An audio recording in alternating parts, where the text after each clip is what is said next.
2023년도 11월 26일 주일 오전 예배, 오늘 본문 말씀의 제목이 운명의 45일. 운명의 45일. 서브 타이틀로서는 보라, 야훼의 날이 이르렀다. 오늘 본문 말씀은 누가복음 23장 28절부터 31절까지 말씀인데요. 예수님께서 골고다 언덕으로 십자가를 짊어지고 올라가실 때에 예루살렘의 수많은 여인들이 그를 따라가면서 가슴을 치며 눈물을 흘리는 장면입니다. 그때 예수께서 돌이켜 저들에게 말씀하시는데 28절, 예수께서 돌이켜 그들을 향하여 이르시되 예루살렘의 딸들아, 나를 위하여 울지 말고 너희와 너희 자녀를 위하여 울라. 보라, 날이 이르면 하고, 날이 이르면 어떤 날? 여호와의 크고 두려운 날, 요엘서에서 말하는 여호와의 크고 두려운 날, 그 날이 이르면 사람이 말하기를 잉태치 못한 이와 해산하지 못한 배와 먹이지 못한 저지에 복이 있다니라. 그때에 사람이 산들에 대하여 우리 위에 무너지라 하며 작은 산들을 대하여 우리를 덮으라 하리라. 파묻히고 싶다는 거예요. 그러면서 하시는 말씀이 푸른 나무에도, 믿음이 있는 살아있는 나무에도 이같이 하거늘 마른 나무에는 어떻게 되리요 하십니다. 이제 세상에서 일어나는 일들을 바라보니까 예수님께서 오신다고 말씀하실 때 일어날 징조들이 다 지금 일어나고 있는 겁니다. 이러한 때에 너희가 도살의 날에 너희 마음을 살찌하였도다. 어디에서? 야고보서 5장에서. 지금은 마음을 살찌할 때가 아닙니다. 지금은 평안이요, 형통이요, 성공할 겁니다. 잘 될 겁니다. 그리고 그것을 지향하는 그러한 말씀을 전할 때가 아닙니다. 지금은 경계할 때요, 근신할 때요, 또 우리가 세상을 바라보면서 우리 주 예수 그리스도 강림하시기를 간절히 고대하는 그러한 말씀들이 전파되어져야 한다는 겁니다. 따라서 오늘 제목이 운명의 45일, 부제로서는 보라, 야훼의 날이 이르렀다. 서론, 여호와의 크고 두려운 날. 요엘서 2장 31절부터 32절까지 말씀 보시면 요엘서 2장 전체가 마지막 때 큰 환란이 일어나는데 그것이 곧 불과 연기와 피와 불과 연기로다, 연기 기둥이로다 그래요. 불과 연기 기둥은 뭡니까? 핵 폭발이 일어났을 때 확 터지면서 위로 큰 구름기둥이 올라갑니다. 그러면서 올라가고 위에서 옆으로 번져나가는 겁니다. 버섯구름, 우리가 흔히들 말하는. 그런데 그 여호와의 크고 두려운 날, 요엘서 2장 전체가 크루즈 미사일, 크루즈라는 것은 순항 미사일이라는 겁니다. 순항 미사일은 정해진 궤적을 따라서 똑바로 이렇게 날아가는 것이 아니라 요로 올라갔다 내려갔다 옆으로 갔다 좌로 갔다 우로 갔다 이렇게 피해서 다니는 그러한 미사일을 얘기하는 겁니다. 근데 그 가운데서 후반부 맨 마지막 절인 31절부터 32절 그리고 마지막 절이 33절인데 그 31절 32절에 보시니까 여호와의 크고 두려운 날이 이르기 전에 해가 어두워지고 달이 핏빛같이 변하려니와 누구든지 여호와의 이름을 부르는 자는 구원을 얻으리니 이는 나 여호와의 말대로 시온산과 예루살렘에서 피할 자가 있을 것이며 남은 자 중에 나 여호와의 부름을 받을 자가 있을 것이니라. 나 여호와의 부름을 받을 자가 있을 것, 하나님의 부르심을 받을 자, 곧 들림 받을 자를 얘기하는 겁니다. 서론 여호와의 크고 두려운 날, 첫 번째 피와 불과 연기 기둥이란 무엇이냐? 요엘서 2장 30절에 보시면 내가 이적을 하늘과 땅에 베풀리니 곧 피와 불과 연기 기둥이라. 이 말씀은 제가 몇 주 전에 지난달인가요? 귀 있는 자는 들으라. 귀 있는 자는 들으라 라고 하는 제목의 설교에서 마태복음 14장 15절부터 22절에 나타난 멸망에 가져간 것이 쓰여지는 큰 환난. 멸망에 가져간 것은 뭐냐? 다니엘서 12장 11절에 나타난 그 멸망에 미운 물건. 다니엘서 11장 31절에도 똑같이 멸망케 할 미운 물건. 이 물건은 핵미사일밖에 없다. 32번째 운명의 45일. 다니엘서 12장 11절부터 12절까지 말씀 보시면 매일 드리는 제사를 피하며 멸망케 할 미운 물건, 그 멸망케 할 미운 물건을 세울 때부터 1290일을 지낼 것이요. 1290일이 3년 6개월입니다. 더 기다려서 1335일까지 이르는 그 사람은 복이 있습니다. 그러니까 1335일에서 1290일을 빼면 45일이 남습니다. 45일. 마태복음에 보시면 24장에 택하신 자들을 위해 그 날수를 줄이지 아니할 것이면 모든 육체가 살아남지 못한다. 그러니까 택하신 자, 여호와의 부름을 받을 자, 그들을 위해서 그 날수를 감하십니다. 뺀다는 겁니다.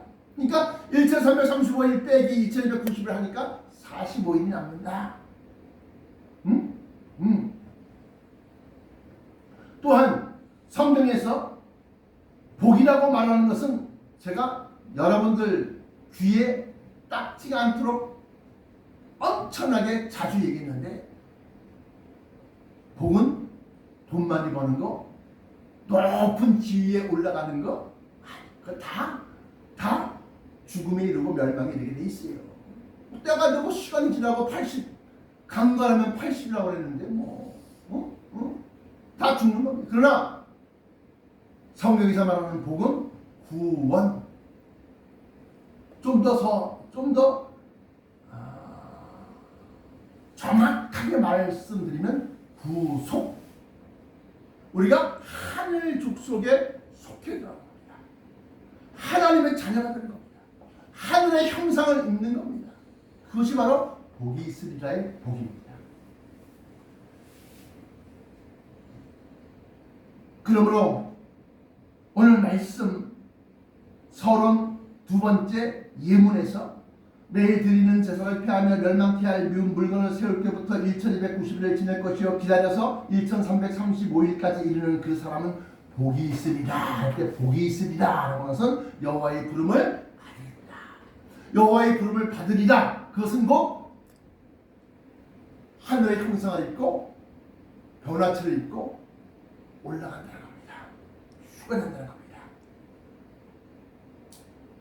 본론입니다. 본론. 지구 위에 어디에도 피할 곳이 없고 어느 누구도 피할 수 없다. 무엇을? 마지막 때 이 큰 환난을 피할 데가 없어요. 우리가 흔히들 전쟁이 없고 분쟁이 없는 나라, 뉴질랜드나 호주나 아니면 저기 저 캐나다로 가면 괜찮겠지. 캐나다 산불 못 보셨어? 캐나다 산불. 아마 아직까지 타고 있을 것 같은데. 호주 산불 못 보셨어? 재작년에 호주에 산불이 났는데 사진 기자가 사진을 막 찍는다 보니까 하늘이 그냥 온통 빨개요. 일부러 카메라를 조작하거나 아니면 컴퓨터 조작해서 그래픽을 써갖고 이렇게 빨갛게 만든 게 아니라 그렇게 핏빛으로 하늘이 온통 빨개. 엉금엉금 기어다니는 코알라가 궁둥이에 불이 붙어갖고 들고서 막 그냥 뛰어가는데 사람들이 그걸 붙잡고서 물을 막 끼얹어. 호주로 피해? 캐나다로 피해? 산불 보셨잖아요. 더군다나 중국이 호주를 갖다 막 구워 삶으려고 그랬는데 호주가 오커스 앵글로색슨족의 5개의 그 나라 중에 하나입니다. 영연방 제국 중에 하나예요. 캐나다도 역시 마찬가지로 영연방 제국 중에 하나입니다. 본질적으로 중국이나 러시아와 가까워질 수 없다는 겁니다. 그래서 호주가 자꾸 확장하고 있는 그 중국을 향해서 중국을 갖다가 대항 또는 대적하기 위해서 핵 잠수함을 갖다가 미국이 그 어떤 나라도 그런 적이 없는데 호주한테 우리가 핵 잠수함 기술을 너희한테 알려줄 테니까 만들어라. 근데 그 만드는 기간이 뭐 5년 뒤, 8년 뒤 뭐 이렇다는 겁니다. 그 사이에 해적, 바다 밑에 전력이 공백이 생기는 거예요. 그래서 재래식 잠수함이라도 우리나라 대우조선 지금은 한화가 인수를 했습니다. 그래서 한화 오신인가 뭔가를 바뀌었어요 아마.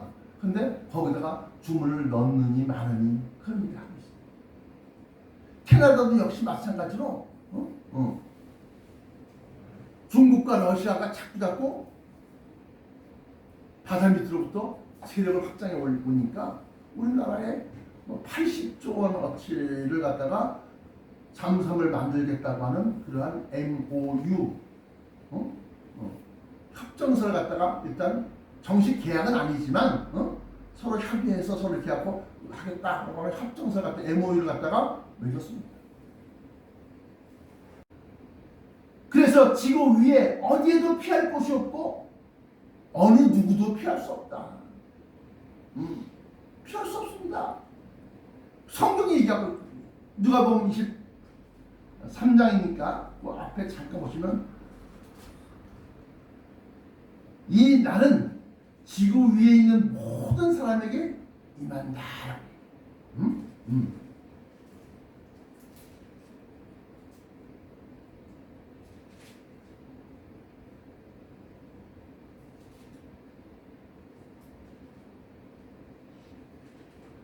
21장 누가복음 21장 35절에 이 날은 여호와의 크고 두려운 날, 이 날은 온 지구상에 거하는 모든 사람에게 임하리라. 이러므로 너희는 장차 올 이 모든 일을 능히 피하고 인자 앞에 서도록 항상 기도하며 깨어있으라 하시니라. 에이 설마 나는 괜찮겠지? 아니에요. 아닙니다. 오늘 본론의 예문이 시편 139편 7절부터 10절까지인데 그 중에 몇 구절만 읽어보면 내가 주의 신을 떠나 어디로 가며 주의 앞에서 어디로 피하리이까. 내가 하늘에 올라갈지라도 거기 계시며 음부에 내 자리를 펼지라도 거기 계시니이다. 내가 새벽 날개를 치며 아침 일찍부터 앉고 은밀하게 몰래 바다 끝까지 가고 바다 어디 거기 가 있어도 거기에도 주님이 계십니다. 피할 수 없다는 겁니다.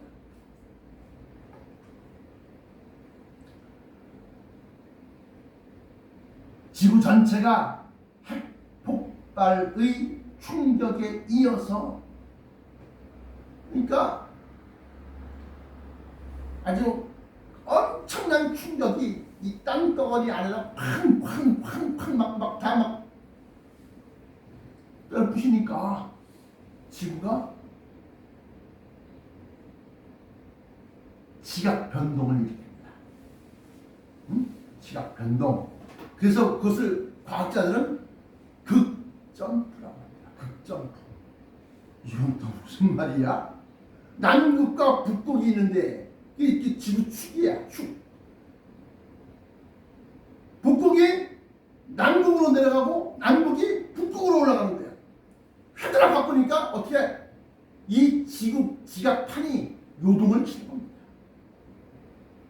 어디 뭐 조그만 그런 지진 그런 게 아닙니다.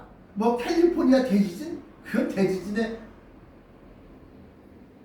축에도 못 끼는 거예요.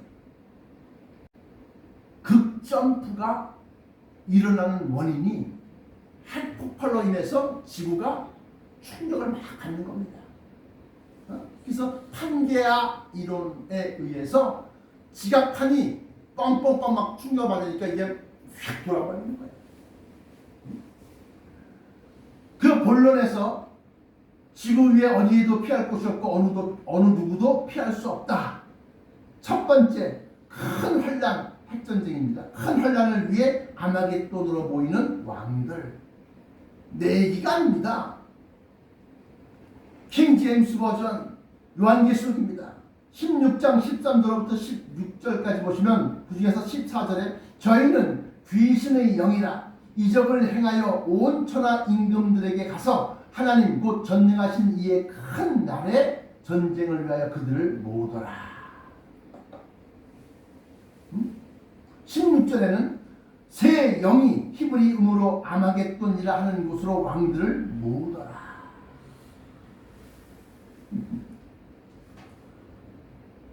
아마 아마겟돈이 무기또라고 하는 곳인데 아마 요르단이라는 중동 국가가 있습니다. 그 지역 일대의 어디 한 부분인 줄 알고 있는데 지금 이스라엘 사람들이 하마스를 공격함으로 말미암아서 왕들의 왕 미국의 대통령이 거기 갔어요.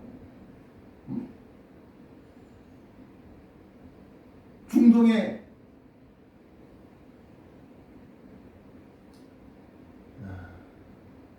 카타르라고 하는 나라가 있습니다. 그 카타르라는 나라에서 이번에 포로 교환을 갖다가 할 때 미국과 긴밀히 협의를 하고 아주 그래서 성사시킨 겁니다. 그런데 그 나라의 왕들이 다 거기다 모인 겁니다. 지금 성경에 예언된 일들이 지금 다 벌어지고 있다는 겁니다.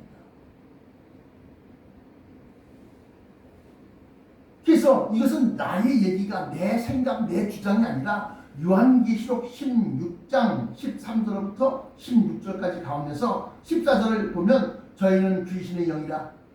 저희가 뭐야? 그러니까 짐승과 거짓 선지자와 적그리스도의 입에서부터 이 거짓말을 하는 그 거짓의 영들이 나온다는 겁니다. 근데 그들은 곧 귀신의 영이다. 그러면서 저희는 귀신의 영이라 이적을 행하여 온 천하 임금들에게 가서 하나님과 전능하신 이의 큰 날, 전능하신 이의 큰 날이 요엘서에 말하는 여호와의 크고 두려운 날입니다. 하나님 곧 전능하신 이의 큰 날에 전쟁을 위하여 그들을 모으더라. 16절에 그것이 확연히 드러나는데 15절은 어떻게 되느냐? 15절에 보라 내가 도둑같이 오리니 누구든지 깨어 자기 옷을 지켜 벌거벗고 다니지 아니하며 자기의 부끄러움을 보이지 아니하는 자는 복이 있도다. 여기서 복은 역시 마찬가지로 올린다는 겁니다. 들려 올린다는 겁니다. 근데 그러면 아니 자기 옷을 발가벗고 다니는 사람이 어디 있어요? 믿음의 옷을 얘기하는 겁니다. 그리고 그 다음 절인 16절에 새 영이 히브리어로 아마겟돈이라고 하는 곳으로 왕들을 모으더라. 여러분 잘 아시지 않습니까? 아마겟돈 전쟁, 아마겟돈 전쟁 뭐 많이 들어봤잖아요.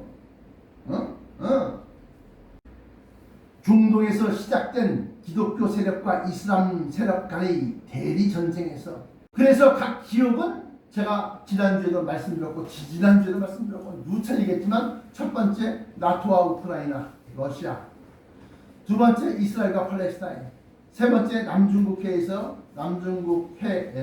중국과 미국, 대만의 TSMC를 놓고서 서로 빼앗길 수 없다는 겁니다. 마지막 네 번째가 한반도와 일본입니다.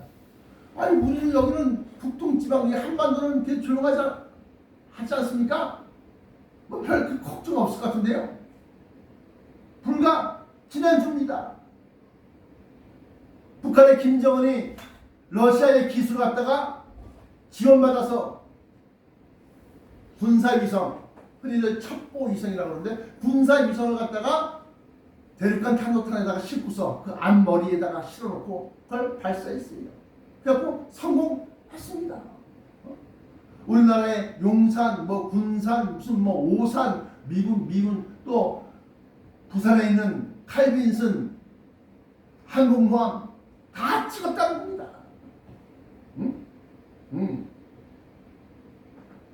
그걸 찍으면 그 항공모함이 있는 위치에 좌표를 경도, 위도 따져가면서 그 좌표를 알게 되면 거기를 향해서 미사일 갖다 딱딱딱딱딱 입력시켜서 쏘면 떨어지는 거예요.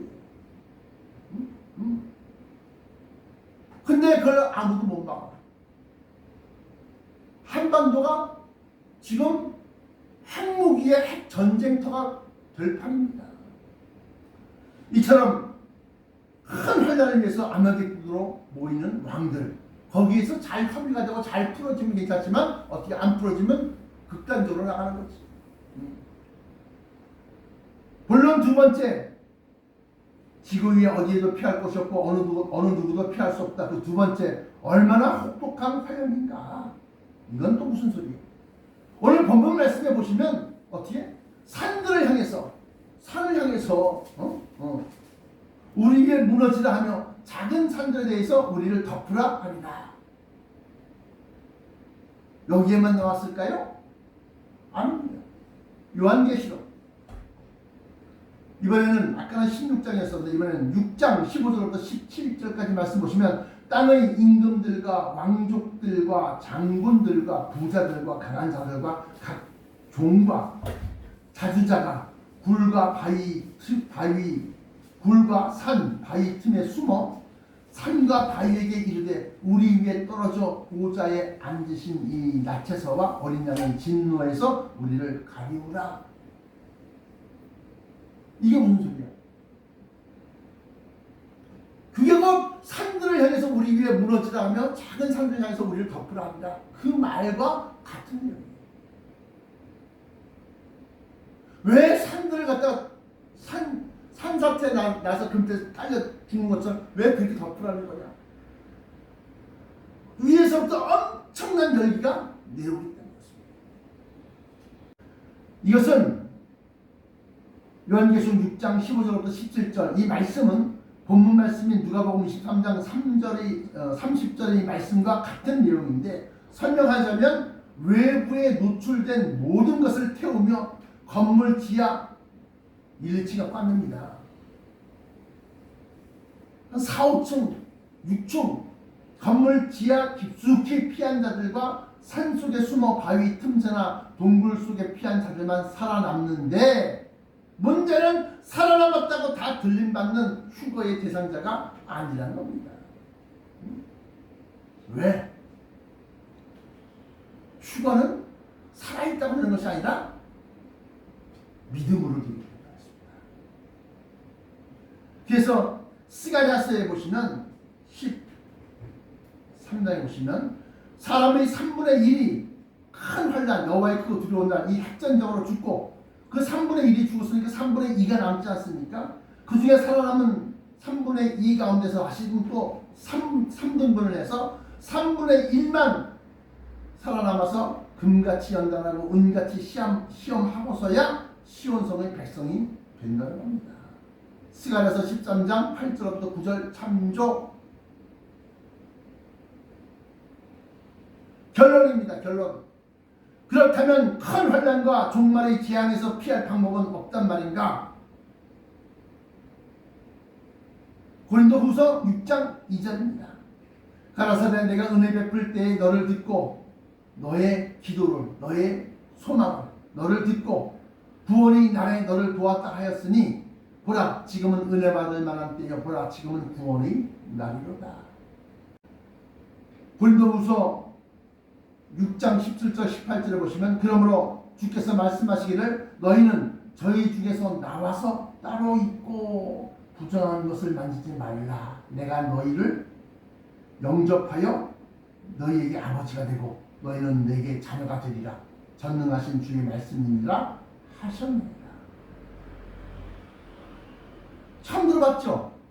한번 확인해 보세요. 그러면 결론에서 그렇다면 큰 환난과 종말의 재앙에서 피할 방법이 없단 말인가? 있다! 그 얘기죠. 있다는 겁니다. 결론 첫 번째, 우리의 전한 것을 누가 믿었느냐? 이사야서 53장 1절에 여러분 잘 아시다시피 고난 중간에 외우는 겁니다. 우리의 전한 것을 누가 믿었느냐? 여호와의 팔이 네게 나타나느냐? 믿는 자가 없었다는 겁니다. 따르는 자도 없었다는 겁니다. 고린도전서 2장 7절부터 15절에 기록한 만세전부터 감추인 이 말씀을 깨달아야 하고 믿어야 하는데 그 말을 듣지도 않고 듣지 않았으니까 깨달을 수 없고 깨닫지 않았으니까 그 말씀대로 행할 수가 없는 거죠. 이것은 성령, 나 성령 받았는데요. 방언도 하고요. 막 환상도 볼 수 있고 막 받았는데요. 그 성령은 말세의 성령. 다시 말하면 등잔 속의 기름이 아니라 등잔 속의 기름은 기름대로 꽉 채워놓고 따로 그릇에 기름을 따로 담아갔더니 어디로 갔는데요? 신랑을 맞으러 그렇게 갔다는 겁니다. 신랑을 영접할 준비를 했다는 겁니다. 누가? 슬기로운 다섯 처녀가. 미련한 다섯 처녀는 그냥 등잔 속에 있는 기름만 있으면 된다. 그래갖고 하다가 선한 일하고 착한 일하고 막 하면서 그럼 됐지. 봉사하고 충성하고 하나님 앞에 영광 돌리고 하면 됐지. 근데 그것이 차츰 기름이 닿으면 깜빡 꺼져가는 겁니다. 따라서 고린도전서 2장 7절부터 15절에 기록한 만세전부터 감추인 이 말씀을 깨달아야 하고 믿어야 하는데 성령 등잔 외에 그릇의 기름이 없으면 천국을 볼 수 없고 요한복음 3장 3절에 사람이 거듭나지 아니하면 천국을 볼 수 없다. 또 천국에 들어갈 수 없다. 같은 요한복음 3장 5절에 사람의 물과 성령으로 거듭나지 아니하면 천국에 들어갈 수 없느니라. 결론 두 번째, 그러면 도대체 어디를 피하라는 겁니까? 피할 방법이 도대체 뭐라는 거예요? 그 비밀의 말씀을 알아야 된다는 겁니다. 그래서 결론의 두 번째, 피난처는 오직 예수다. Only Jesus.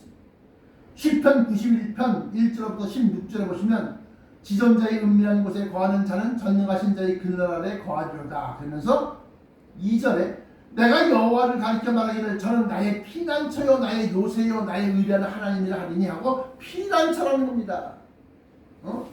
어떤 피난? 마지막 큰 환난을 갖다가 피할 처소다. 그게 뭐예요? 지극히 존귀한 자의 은밀한 곳에 거하는 지극히 존귀한 자는 예수 그리스도고 예수 그리스도는 말씀이다. 요한복음 1장 14절에 말씀이 육신이 되어 우리 가운데 거하심에 우리가 보니 아버지의 영광이 가득하더라. 그 예수 그리스도는 말씀이다. 그 말씀의 지존자, 지극히 존귀한 자, 내 종이 높이 들려서 지극히 존귀하게 들리라 했지 않습니까? 그 지존자의 은밀한 것은 뭐냐? 말씀에 감추어져 있는, 은밀하게 숨겨져 있는 그 비밀을 아는 것이 피난처다. 그러면서 시편 91편 1절부터 16절 전체가 마지막 때의 환난을 피할 수 있는 그 길을 얘기하는데 16절 끝까지 한번 읽어보세요. 총결론으로 예수 그리스도는 로고스다. 요한복음 1장 14절. 그런데 이 로고스 말씀이 요한복음 10장 7절부터 9절까지 보시면 나는 곧 양의 문이니 예수님께서 문이라고 합니다. 그 문은 마태복음 7장 10절부터 14절에 너희는 좁은 문으로 들어가라. 멸망으로 인도하는 문은 크고 그 길이 넓어 찾는 이가 많고 하고 문, 교회라는 겁니다. 좁은 문, 생명으로 인도하는 문은 작고 협착하여 찾는 이가 적음이니라. 감춰진 천국의 비밀을 알아야 됩니다. 감추어진 천국의 비밀. 그게 어디 있습니까? 마태복음 13장 11절에 천국의 비밀을 아는 것이 너희에게는 허락되었으나 저들에게는 아니 되었나니 저희들에게서 나와서 따로 너희는 있어라 얘기하지 않습니까? 너희는 저희 중에서 나와서 따로 있고 부정한 것을 만지지 말라. 내가 너희를 영접하여 너희에게 아버지가 되고 너희는 내게 자녀가 되리라. 그 저희에게는 허락되지 아니한 그 비밀의 말씀, 그게 천국의 비밀입니다. 마태복음 13장 11절, 또 에베소서 3장 3절 4절에 보시면 그리스도의 비밀. 그리스도의 비밀은 뭡니까? 예수 그리스도의 비밀이고, 근데 예수 그리스도가 그리스도라고 할 때는 구세주, 구속자, 구원자. 그러므로 그리스도의 비밀을 알아야 되고, 또 에베소서 6장 19절에 복음의 비밀을 또 알아야 된다. 그건 다 하나 같지만 이쪽에서 보면 그리스도의 비밀이요, 이쪽에서 보면 천국의 비밀이요, 아래쪽에서 보면 복음의 비밀이 되는 겁니다. 오직 이것은 성령으로만 천국을 볼 수 있고 들어갈 수 있다. 요한복음 3장 3절부터 5절까지. 따라서 피난처는 천국의 비밀을 알고 있는 교회로 찾아가라. 마지막 환난 날에 여러분이 살고 싶다면 천국의 비밀을 소유하고 있는 교회로 찾아가라. 여기 나와 있는 이 성구들만 알아도 마지막 때 숨겨져 있는 그 천국의 비밀, 복음의 비밀, 그리스도의 비밀, 또 좁은 문,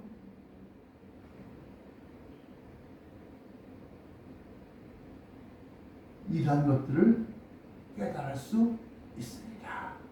기도하시겠습니다. 사랑의 아버지 하나님 감사합니다. 이제 점점 큰 환난이 가까이 오는데 우리는 여기에서 피난처를 찾아 내기를 간절히 소망하오니 성령 하나님께서 우리의 심령 속에서 이 말씀들을 읽고 듣고 보는 순간 깨우쳐 우리의 심령판에 새겨지게 하시고 마지막 그때가 점점 가까이 이르렀사오니 그 운명의 45일간 우리가 이 말씀을 부여잡고 반드시 들림받아 올라가게 하여 주옵소서. 나사렛 예수 그리스도 이름으로 간절하게 기도드립니다.